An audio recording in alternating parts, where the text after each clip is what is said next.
Gentlemen, thank you so much for being in the GotDAM room with us. As you can see, we're in Legends Martial Arts in Briarcliff, New York, with the one and only Trinidad Dan White.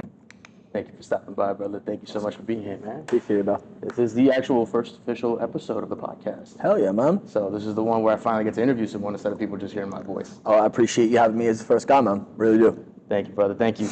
So I wanted to go over a few questions with you, and I do have a rule. It's called Pass That Cup. If there's a question you're not comfortable answering, grab one of these cups, move it. I don't care where you want to set it, just move it a little bit so I know, shut up, don't ask me. Well, there are a few things that I'm uncomfortable talking about, man. I know. It's because when people decide to be vulnerable, that's like a privilege. You're getting to see them be vulnerable. And, you're also a Hudson Valley CBD athlete. I want to make sure we protect the brand, as you know. But I will not show when you pass the cup. I'll actually show the opposite, which is when you do decide to show the cup so that they can see, hey, this is how brave the guy is. He decided to actually talk about it. Didn't have to. Well, also, too, bro, right? I'm a vulnerable guy. Right? I'm a vulnerable guy, man. I wear my heart on my sleeve. And the greatest episode of all time. Exactly. Bro, who could be the unicorn being babies on? Exactly. You know what I'm saying? Strength, right? I got you. All right, with that in mind, I wanted to ask you for a long time. It's been on my mind. How did you come up with the nickname Trinidad? Like, where did that come from? So a while back, right? So I used to hang around with a bunch of dudes that were older than me, right? They were my brothers, right? My first tattoo on my chest is family, a guy when I was 14, right? I hung out with these cats that were like in their early 20s, mid 20s, right? When I was like 13, 14, right? And I was always taking care of them, right? They were taking care of me, they taught me how to fight, like we'd shoot the ones, do a little slap boxing and stuff like that. They'd rent out hotels and have parties and invite me. I was Baby Dan, right? And Trinidad came to be because, they were taking care of me, so I wanted to take care of them, right? And so I would always be going to the bodega, getting food and stuff like that at 2, 3 in the morning for them, like a man of the people type of deal. Because Trinidad is a melting pot. It's a melting pot, right? There's one of my affiliates. He's a client of mine. He's Chinese. He's Trinidadian, right? There's not like a depiction of color or race or anything like that, right? And so a man of the people is sort of where it came to be, whereas I just wanted to take care of people, right? And that's how I've really lived my life. That's why I became a self-defense instructor, right? That's why I work with children with autism, teaching them their capabilities, right? So it's how the whole thing came to be, was just, not putting a label or depiction on anyone, just seeing people for being people and wanting everyone to grow together, right? And being a part of that growth.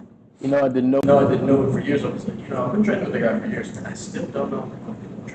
Now that's a joke. Back in the day, we used to mess with people, and I used to tell people, "Oh yeah, my mother was a missionary in Trinidad." Right? And tell people that. We used to mess with people with that. Give them a little alternative fact is what my friends call it, right? Just mess with them. But no, the real story is what I just told you today. Yeah. I like that. That's dope. An alternative fact. I might have to coin the phrase. Alternative fact. Alternative fact. All right. So my second question is, I've known you for a while. You're always smiling. You're always in a good mood. I've seen you dancing and singing in your car most of the time. Everybody follows you on Instagram, Twitter, anything. X is what's called now. But I think I've seen you mostly on Instagram. You're always singing in the car. Always having a good day, which is really dope. But how'd you become a fighter? So got into martial arts really early, right? Black belt in American karate really early. Black belt in Japanese jiu-jitsu really early. Started training Krav Maga and self-defense when I was 15.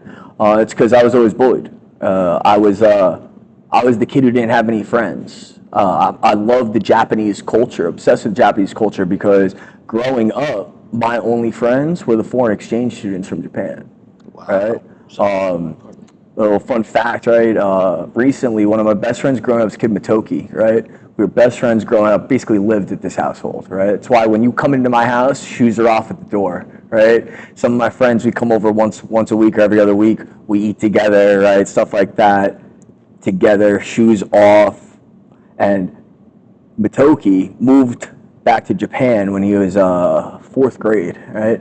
He reached out to me, and before my last fight, he came to New York on his honeymoon. He got married, reached out to me, and wanted to spend time with me and have me show him around New York.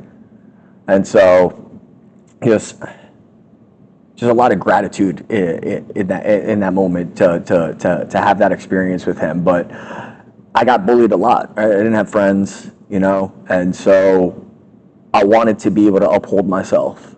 And So I got into a bunch of street fights. I was a scrappy kid. I was hanging out with the wrong people. Right, those guys that were in their early 20s, they were great guys, but they were never really leaving the block that they were from. Right, and they taught me how to fight, taught me how to scrap, and I thought I could until I stepped into a Muay Thai gym class. Right, and I realized all of that fighting that I thought I knew, no way. And so just came to be that I wanted to train myself, wanted to have discipline in myself, right? And I wanted to have that power and that confidence in myself to know that, you know, even if these guys are gonna mess with me, I'm gonna make them regret messing with me. But even before I started training officially, I would mess with guys. You know, I'm a very cerebral fighter. When I was getting in street fights, even if I had the crap kicked out of me, right, I'd be on the floor getting bloodied up, and I'd be on the floor going, I'd laugh, I'd be like, yo, you got pillow hands, right? Your hands are soft, right? So I knew that when afterwards, even if he beat me up, he'd go home at night, right, and he'd be looking at his hands all bruised and bloodied from beating me up, and he'd be thinking, he was laughing when I was hitting him, and he was calling my hands soft, and my hands kind of hurt, right? And so in my head, I knew that I won that fight. Because I'm messing with, because he's going to bed thinking, wow, what's that guy like? Right? Yeah, what the hell just happened? Exactly. I was winning. I thought I was winning. And that's the real fight. The real fight is the physicality. The fight is here, whether it's with somebody else or with yourself. Exactly. I feel that. But I was always wondering, like, how did Dan end up fighting of all things? He's so, like, funny and just has a good time and everything. So who never gets that? Yeah, the trials and tribulations, man. The reason I'm very, you know, flamboyant, loving, all that is because to live your life in a lot of light, you have to touch a lot of darkness, and that was the majority of my life. My upbringing, very troubled. I've dealt with mental health disorders that I've now been able to really, really navigate very well through these practices. And that's why I live my life in this positivity, because I had such negativity in me and such bad habits and a bad environment, which to this day is a part of me, right? And that's what you see when I fight. That look in my eye when I get hit. You know, everybody knows that I don't really start fighting until I get hit. It's playtime, and all of a sudden when I get hit the right way, my eyes get all wide, and all my friends love it. They go, oh, crazy eyes comes out. That's that peace in me. That's that darkness that I had to live through, that I had to deal with. Right? I got bipolar depression, and it used to cripple me. Right? But I looked it in its face a while back, and I made an agreement with him. I said, you're not going to control my life. I'm going to sign a contract every few months, and you get to come out. Right? And until then, I'm going to live my life with light and joy and happiness, spread that to others. Right? And when that darkness needs to come out, it's going to do it in a ring with another man who signed an agreement to do that. And you could do whatever the hell you want. And it's almost like a superpower that I have. Right? It's like, as the rounds progress and I get beat up more, I get stronger. Right? I get faster. Everybody's seen that in my fights. I'm blessed to have that acknowledgement and that capability. That's dope. Okay. I've always wondered that too. So how did you get into a fight? And now that you mentioned your mental health is a big thing now, and other people are honest about it. There's a platform now where we can say, hey, you know, I deal with this, and it's not easy to deal with. Anyone that deals with it, it's not going to take it to walk apart. But it's something that gives you that little extra. I choose to use the terminology of navigate, right? I navigate my mental health, right? Some people, I suffer with mental health, I struggle with mental health. It's like, nah, man. I have a severe anxiety disorder and bipolar depression. I never went out to the bars hanging out. People invite me to go hang out at a bar, right? I'll stand in the corner and count the towels on the floor, right? I've got a sensory disorder, lights and sounds, right? They mess me up, man. But I've learned through my trials and tribulations how to navigate what I have and how to optimize what I have. Right. And it's something I definitely want to spread awareness of and be very vocal of to help others with that. That's dope, my man, with the cause behind the people. Already so good so far. I wanted to ask you, if you've gotten to fight in different rule sets, you did the Muay Thai K1, and you did the one MMA fight. You ever think you'd go back to competing in MMA at least at some point? MMA was crazy, right? Because I'm a self-defense practitioner, right? I'm not I got into this to defend myself. Right, I'm not an offensive guy. You see, my striking style is very unique. Right, it's based solely off of what my opposition is doing and anticipating to doing to me. Right, and I see myself as a martial artist. Right, and when I compete Muay Thai, I love performing my art. You know, you look at any of my posts, I never say that I got to fight. I say, catch me at my dance. I'm about to do the dance again, right? It's art. When I did MMA, man, that was a wild ride, right? Having Greg Murder Melia in my corner, Adam Bomb Colorado, Eugene the Genius McDonald, having my guys there with me, and I had gone through so much mental trauma, like get in that fight camp, and they all knew that, and to be dropped in the first 30 seconds of the fight, right?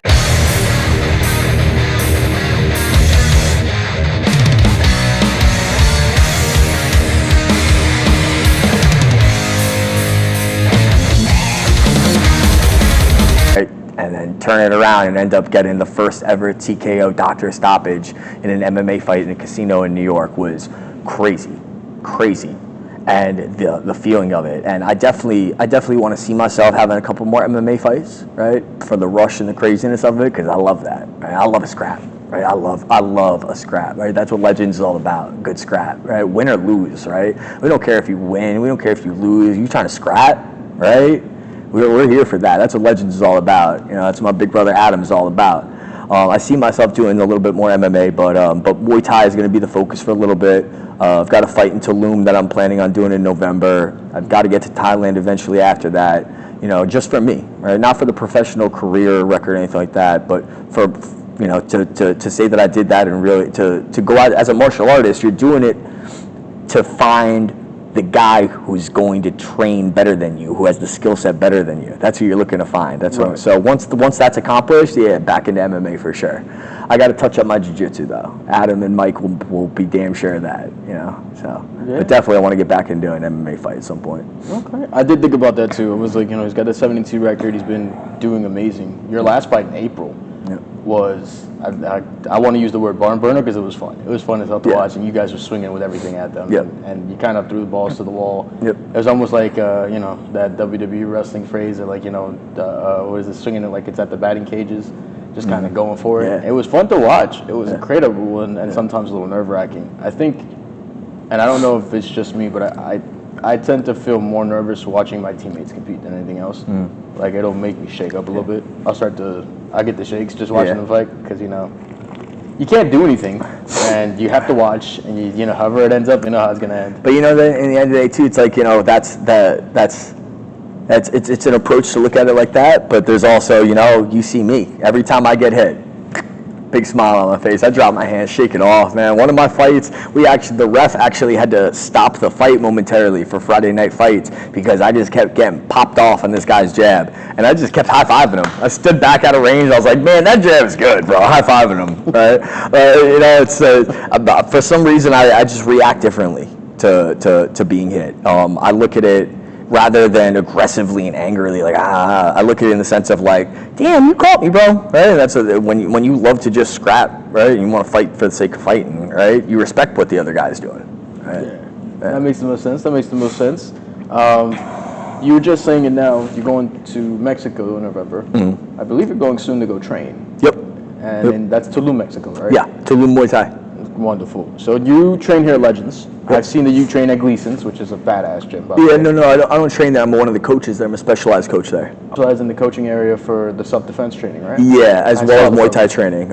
So Gleason's, oldest boxing gym in the country, world-renowned. You know, hundreds of world champions have come out of that gym, and the knowledge that you get in the boxing aspect there, I'm very blessed to be a part of that. And shout out to Bruce, owner of Gleason's, as well as Norm Steiner, right? Love you, brother, who got me into there.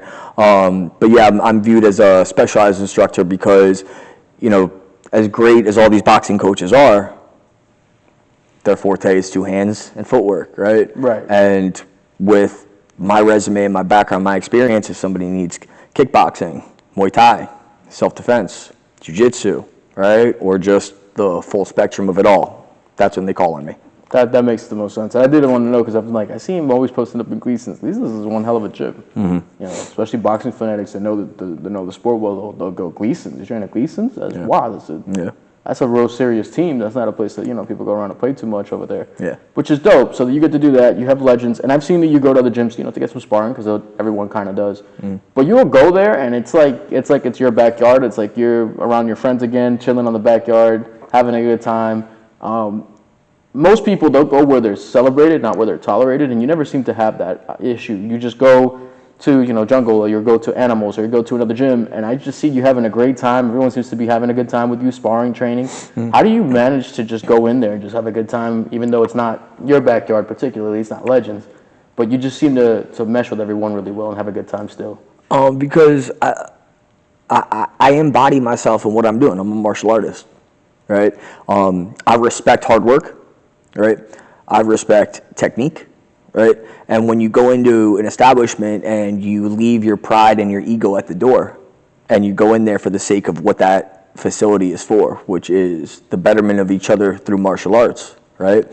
You go in there with that mentality, and all of a sudden you get rocked in sparring, and rather than being aggressive and going after the guy like crazy, you smile and you go, that was dope, bro, right? And you pick up that pace and you try to out-technique him, and you start playing that chess match. And then everybody around the room starts seeing, oh, wow, that crazy guy in the pink shorts with the cornrows, he's got some technique on him, right? Right. Oh, damn, he took a good shot there. That was a hard shot from one of our best fighters. And he's still standing, and he's laughing at it, right? And making it fun. If you're making it fun, and if we're in this, bro, you're in this for a reason. You're a fighter for a reason, right? And so when you got a guy in front of you who respects the fact that you're doing this, right? And when you lay a good shot on him, he goes, touche, right? Job well done, right? It seems you just sort of instantaneously gain that respect. Right. And whenever I go to these places, my head is down and my mouth is shut, right? My ears are open. I'm very grateful just to be in this place, right? I'm grateful for the fact the door was open to me. And when I show and express that gratitude with that humble respect, and then show my capabilities, that's led to all of these, places and establishments allowing me to call them home, right? And, another one as well is Satan, right? Huge shout out to Satan, right? The owner Aziz, my brother Jay An, right? Thank you guys for taking me in recently, right? And seeing my capabilities and having trust and faith in me. Right? I'm looking forward to representing you guys soon one day, earning my stripes with you guys at Satan. So big shout out there. Right? That's dope.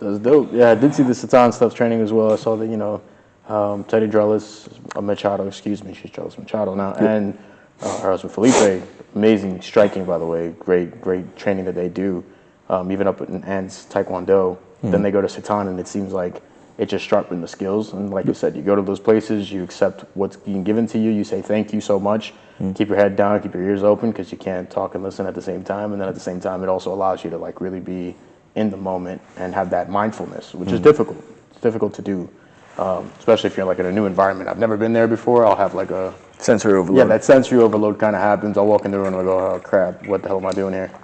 But then, you know what, that's like you said, if you take it with a grain of salt and you just enjoy the process, it's like you're having a fun ride. It's a good time with your friends. Yep. So you have the Hudson Valley CBD sponsorship, which you definitely stand behind. It is one of those great companies. And I did think about the fact that being a sponsored athlete kind of has a lot of responsibility. For the fighter that's coming up, it's like, man, I want a sponsorship. Can you kind of talk about, hey, this is kind of the process when you first get it, and then this is the process to maintain it? You've been with them for a while now. As well as Warrior Style. Warrior Style, that's right. Shouts to my big brother Khaled, Warrior Style, right? Amazing man, amazing martial artist, and a true brother of mine that saw my skill set and my talent and my passion, respected it, and reached out to have me be the first athlete to ever design my own shorts, right? The Trinidad customs with the leopard print, the black on white with the pink on leopard print as well. One of his highest selling shorts ever, which was my design, which was the first athlete to design.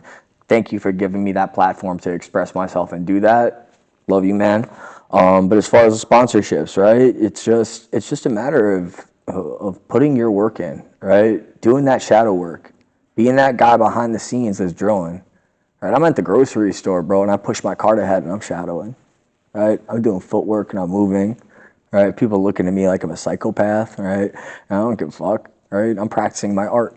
I'm practicing my passion, and I'm expressing myself to the fullest with a total disregard of what anybody's opinion might be, because I know that I'm doing that, bettering myself in every moment, right? Taking that time in the morning, right? I got 5 a.m. clients here at Legends that I do one-on-ones with. I wake up at 3:45 in the morning. I do 30 minutes of meditation, right, with some cacao tea, right, and put myself in the mental mind frame of what I'm going to do. I stretch and do some light shadow boxing at my place before I even get here, right? Putting in all that work, making all of this second nature, being ready without having to get ready, right?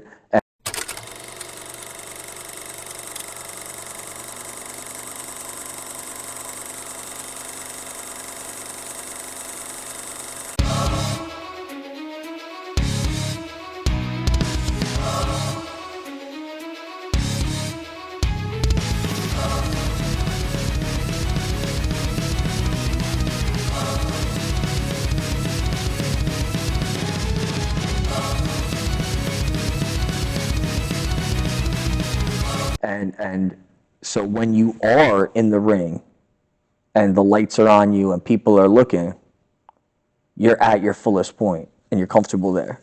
And when it's that way, those sponsorships come, right? And you express again that gratitude. Thank you for wanting to let me represent you and us grow together, right?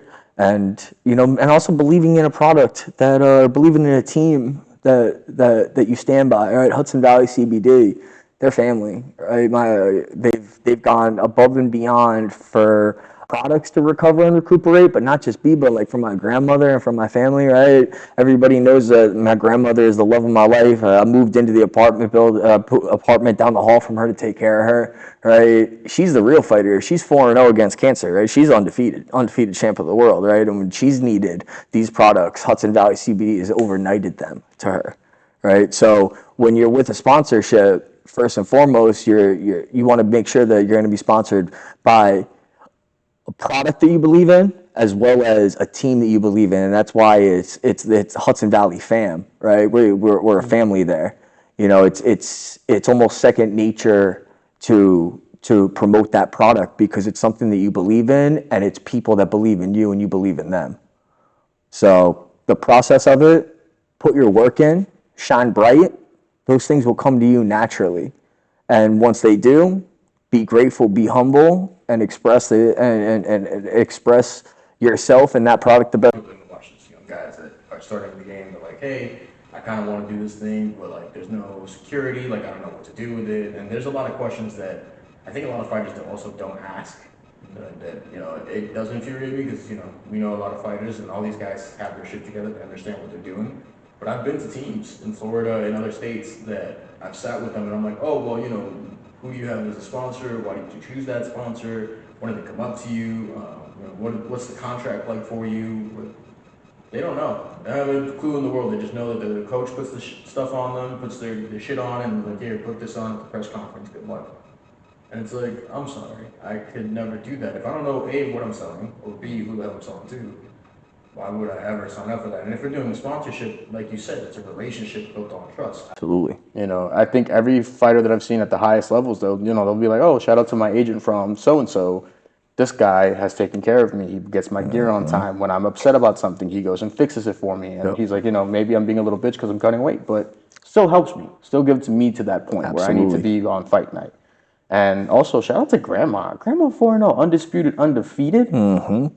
Kicking and screaming, baby. 84 years young, living the best life, bro. I'm talking about she's kicking cancer's ass. Yep. So we're in a, that's pretty dope to have grandma like that and to see that Hudson Valley CBD, your sponsor, is like, we care about her enough to make sure we overnight it. We get it to her. She needs that. We got to take care of it.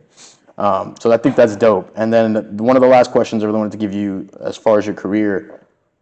Right now, I know the kickboxing is something you want to do. You stated that MMA is something you want to do. Muay Thai. In the future. But lay mine last. I'm so sorry. And again, shout out to Ricky at Regora Gym, begging me to go Dutch style for a very long time. Bang, right? Trying to get me to be that Dutch kickboxer he wants me to be, but Muay Thai is my true passion. Got it. Yeah. I mean, repeat myself. Yeah. We're doing the Muay Thai route. This is the route that you've chosen. You think about doing MMA sometime down the line. And then, of course, grappling kind of comes as you. I feel like grappling right now, because of where it is, it's so boss right now. It's fun. And have a blast with it. But it's like, it's still what I'm seeing a lot is a lot of the MMA fighters that are done fighting, like they just can't take the hammering anymore. They go into BJJ, they go into other grappling sports. And not to say that those grappling sports aren't tough, it's just a little easier on the body than taking a punch to the head 100 times. No way. No, man. You got 3/4 an inch of skull here, right?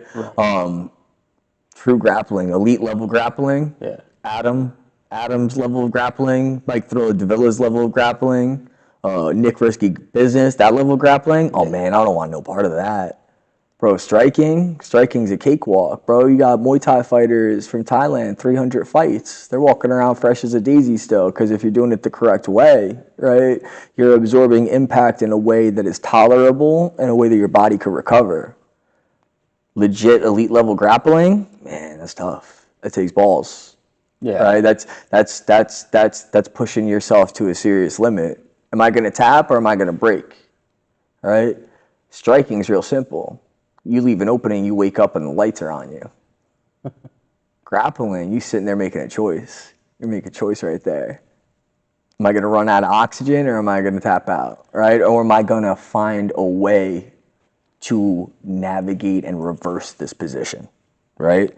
So you have these choices in mind. You make those choices. In striking, not necessarily you make that choice, you leave that gap, and he takes advantage of that opportunity. You wake up. That's it. You lost. In jiu-jitsu, you have the options. I could break. I could tap. I could take a fucking breath and know that I trained for this, and I could reverse this. And I can make him pay for it, even get me in this position. And that's why I look forward to pursuing my jiu-jitsu career once my Muay Thai is, settled a bit, because the styles that Legends Martial Arts have between Risky, Mike, and Adam you can't compare it to anyone else. And I'm very much looking forward to absorbing that knowledge and wisdom that those guys have, because at that level, when those guys want to go in on it, right? When they dap up and they say, "Yo, we're going live," right? Man, that shit's beautiful to watch. That is really gorgeous, and that's savagery at the same time, 100%. It's just that jiu-jitsu. This is that jiu-jitsu, the art schwabe, the beautiful art. You gotta watch it go as it goes. Exactly. You were the first striker I've ever spoken to about jiu-jitsu or grappling, and they'll go, well, no, that stuff is definitely easier. So I didn't know how you were gonna respond to that question, but that's a good one. You actually give it the respect, and I appreciate that one. But you've got the Muay Thai, and you definitely have the respect for grappling. I've seen your BJJ. It's actually really beautiful, considering. You specialize right now in the striking game, but you do have a great ground game, which I think a lot of people are undervalued for a long time. So they see you whip somebody's ass, and they go, "Oh, wait a minute, he does have grappling." I like to have surprises. Right, and that's the thing. I think in the first fight that you had when you did that MMA match, I think the other guy was shocked he couldn't take you down, because I saw him scrambling for his life at some point. Oh yeah. Also too, man. After the first round, the doctor checked in on him. He blatantly had a concussion after the first round, and so all he wanted to do was try and hug me, because he hit me with his best shot, dropped me on the ground and pounded me. I got butterfly hooks in, hit the reversal, had a guillotine, and decided, nah, I'm just gonna knock you out. Right? Stood his ass up, right? And I got to experience something that is a dangerous, dangerous feeling. Looking at another man and knowing that he is in pure fear, right? And just having that confidence and piecing him up, right? I dropped him 3 times, didn't even get on top. Dropped him 3 times in the fight. I was just get on up. And that's why all he wanted to do was just try and hug. And it was no disrespect, but he was messed up at that point. I tagged him up, pieced him up, right? And the shots that he were taking to on these takedowns were comical, right? Distance wasn't there, not even dropping in, not even cutting an angle on it, not setting it up with a high-low or a level change. He was concussed, he was hurt, and it was just blatantly apparent that all he could do was try and hug. Right? Simple crossface, push him up, beat him up, reset, and did that until the doctor stopped it. That was an amazing thing to see. I watched it. I think it's New York Fight Exchange was the card. New York Fight Exchange 16, King of Kings. Yeah, first ever MMA event in a New York City casino. It was dope. And it was dope. I watched the fight and I was like, damn, this dude just pieced him up. He touched him. And then I was thinking about the fact that you do have a karate background. Would something in the future, like a karate combat, be something you'd be interested in doing? Oh, 1,000%. Yeah, I talked about that with my manager, James Guccione. We were discussing that. Definitely something that appeals to me. Yeah, there's not really a restriction on where I want to go with my career. I want to scrap for the sake of scrapping, and I want to do it in different rule sets, 100%. As well as the fact that, you know, karate combat, you've got Boss Root and GSP, you know, running that game, and you know that's some of the elite level guys that I've based a lot of my movement and my careers on, or my career on is a lot of their stylistic, you know, stuff. You know, looking at Boss as well, right? Boss exactly like me, right? Kickboxing and striking background, but as well as self-defense with a karate background. Literally exactly like my resume, except his is just far more experience and better. But you know, being in that environment, it's 100% something I want to get into. And also, bro, I'm a sucker for Jean-Claude Van Damme, and you're telling me you got inverted, you know, the inverted mats that they have as they're in it. It's like, oh my god, yeah, bro, it's Bloodsport, bro. It's literally Kumite. That gets me going, bro, 100%. Yeah, I watched the event last night. It was in my country, the Dominican Republic. A lot of my fellow Dominicans won. Maximo Nunez, shout out to my man Apex. Really dope dude, really cool person. Watching these guys compete, and I was like, damn, you know who would be really fun to watch this with? I was like, why don't we get Trinidad Dan White in there? Let's see what Coach Dan does. If Coach Dan decides to have a fun little flurry, or, you know, I haven't seen anybody try like a Showtime kick or something. I'm like, I'm waiting for somebody to do it. Yeah. So eventually, just to see if it happens. I don't know if it's in the rule set. Yep. The rule set is very different, but I do like it. It is a great rule set. It worked really well. So I was like, you know, what if Coach Dan decided to do it? And I'm happy you're like open to it at the very least. Yeah, it's something, dude. It was already discussed between me and my manager, Gooch. It's something that definitely could be a possibility in the future. Absolutely, that's dope to hear. My last question from this section. I'm gonna finish off this seg. You've been competing for how many years now? First fight when I was 17 or 18. Right. Yeah.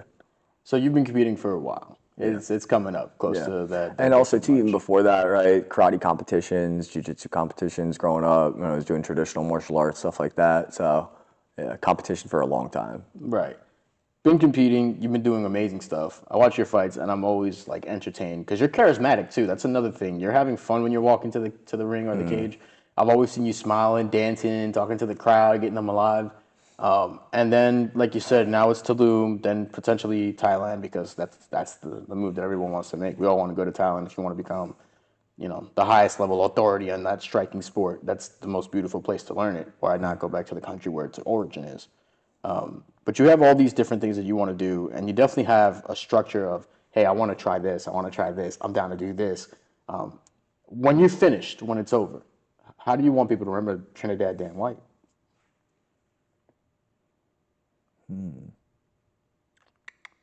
It'll take a while. We're going to edit it. So.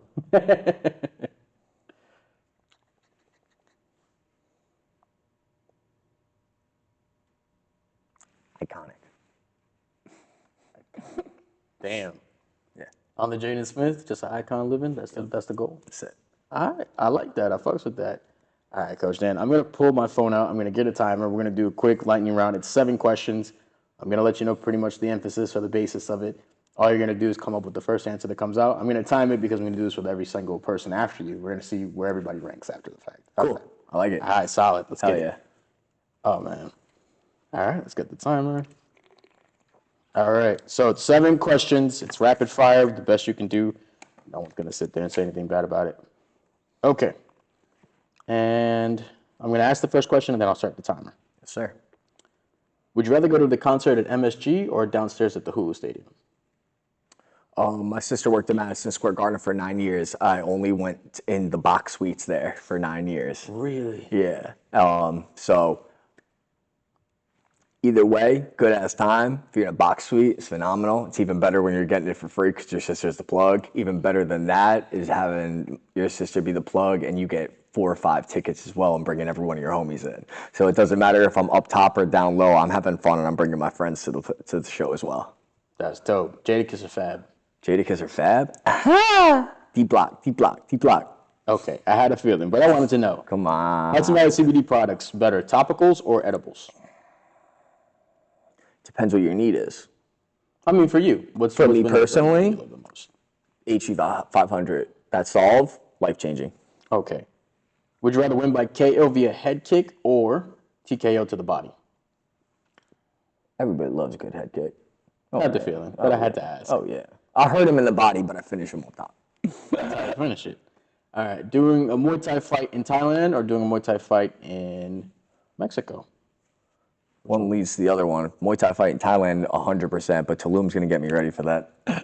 Had to ask. All right. Learning striking with Henry Hooft or learning striking with Ernesto Hoost? UMFer, bro. Ernesto Hoost, just because the man is iconic, and thinking back on his background, knowing his career, right? He changed his style, his stance through his career and perpetuated his growth throughout his entire career. And understanding his background and understanding his full fight career, if you see the changes in his fights and in his stance and in his training to become himself, Mr. Perfect, right? To see his growth over the years. Boost. Okay. Last But one. no, also side note, right? Henry Hooft, I love you. I appreciate every single time that you've come down here, right, and trained me, chosen me to be your demo guy, right? And taking care of Gene recently as well, looking at him as an equal, as a brother, because Gene taught me so much of my stuff, and so he deserves the respect that is given to him now. And seeing Henry view Gene as an equal is just an awesome thing to experience. So shouts to Gene and Henry as well. Absolutely. We got to give love to Henry Hooft. He comes to Legends. He teaches. We're all like little kids at the candy shop. We're so happy to have him. So thank you, Coach Hooft. Okay. Lesser of two evils, grappling with Coach Adam or sparring with Coach Gene? Lesser of two evils? Which one is less painful for you? Oh, I don't want Adam's that wet blanket, yo. Gene, I love you, Gene. You got pillow hands. Gene taught me too many of his tricks, and so I gained a little bit of confidence there. My big brother Adam be smoking my ass all day, right? That's important. All right, so we're gonna stop it at 3 minutes 9 seconds. That's your time. Cool. I'm gonna save it so that I know I have it for you. But that was really the one that I wanted to know. I was like, which one's worse for him? Because for me, I have to agree. At least Coach Gene will pull back a little bit and be like, all right. Adam doesn't bug. Adam don't give a shit. Coach Adam will take you down. He'll kick your ass. And if he gets bored, he'll start flow rolling. So it's like the worst, because then he's not even taking it. And then the minute you actually give some attempt and actually put some into it, and he's like, oh no, fuck you, I'm just gonna put you back in your place. Reset. Good luck. I feel like I'm back in the Navy. Restart. Go back. All right. So that's everything for me. I think that's all the questions I have at this time. I did want to know, while you have the platform, is there anything you want to tell anybody? You can use this camera if you want to stare straight at them. If you want to tell us over here, you got both. Just let them know, hey, this is what we have next. This is what I'm trying to do. This is who I am, and why they should watch your next fight in November. What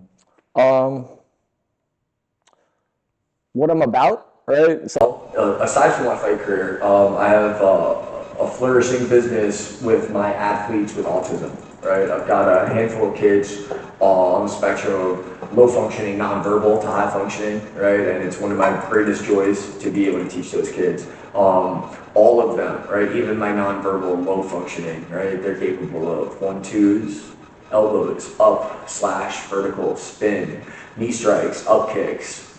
Some of them even roundhouse kicks. My high-level kids got leaping side kicks, leaping knees, right? I love giving them the confidence and the understanding that they're fully capable, right? And I'm looking to grow that program as well. It's a blessing to be able to share the time with those kids. I want to, down the road, eventually be able to open a facility that focuses on that, or has a large program dedicated to that. Moving forward, right, I'm looking to fight anytime, anywhere. Any promotions that want me, I'm always ready. I cut weight down, I walk around 165, I fight 135, but if I'm not at my fight weight and you want me to fight next week, I'll do it whatever weight you want me to, right? Just give me a shout, give me some love, right? Give me a good contract, and I'm ready to fight anyone, anytime, anywhere, and I'll put on a damn good show. Right, because like my big brother Adam says, I'm not the best, but I'm pretty fucking tough to beat. Right, and I'll put asses in seats at the same time. So, long story short, it's Trinidad time. Tune in, check it out. Catch my boy Danny whenever you want on the podcast. Definitely follow, click the like button, do whatever that social media stuff is. I'm a caveman. I don't know too much about that. But I appreciate the time. Love you all. Appreciate you. My brother. Hey, yo. Legends Martial Arts, baby. You already know, ladies. Ladies and gentlemen, thank you so much for being with us in the goddamn room. We're here at Legends Martial Arts. Trinidad Dan White, stop by. And as always, man, thank you for your time, thank you for your patience, and thank you for your curiosity. That's the most important part for us. We look forward to the next episode. Take care. Trying to get this though. Trying to get this though. I wanna get with you. Relax. One time, let's go. Trying to get. That was nice. I like that you used the Thriller. Yep. Coach Adams, I'm not the best, but I'm pretty hard to beat. That shit was dope when he said it. I was like,